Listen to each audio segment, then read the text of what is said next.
Hello,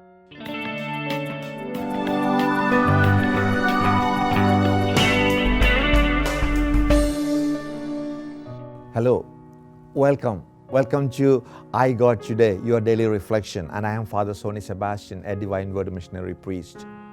In today's scripture, Jesus warns his own disciples.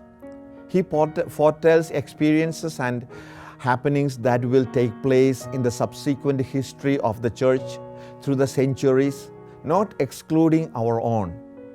Jesus speaks of abuse and persecution. They will hand you over to the synagogues and prisons.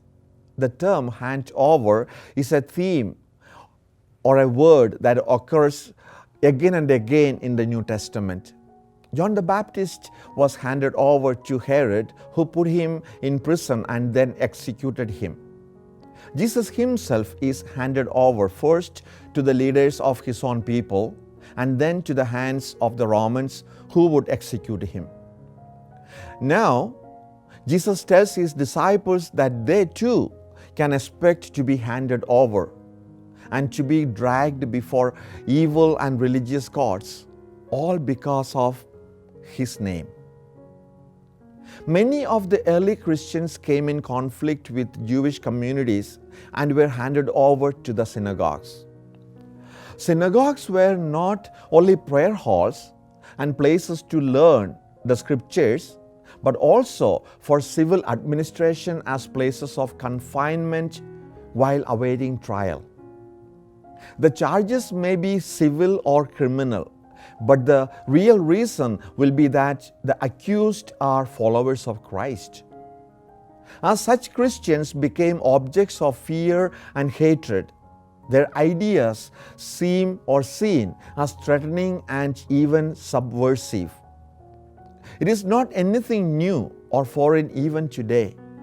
We see many being tortured, abducted, killed for being for Jesus or acting as he said and did. But, says Jesus, they are not themselves to fear or be anxious. When the time comes, they will know what to do and what to say. He will tell them what to say and how to answer. A promise that has been vindicated again and again.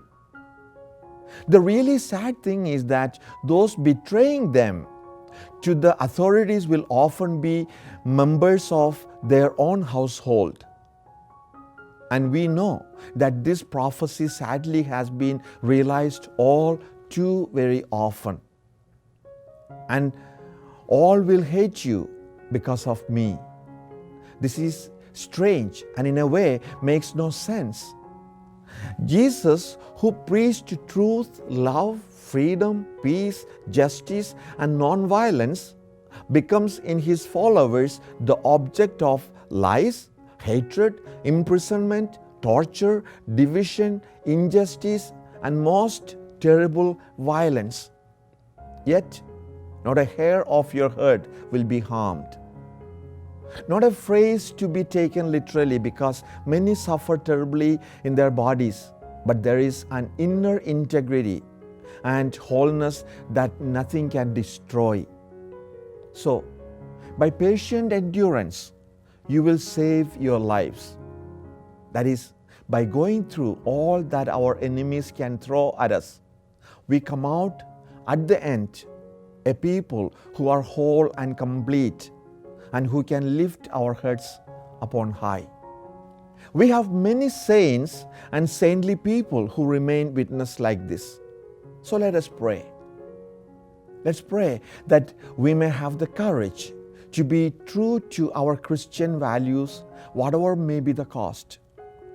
Let's not be surprised that our faith and our religion can create such anger and such hostility.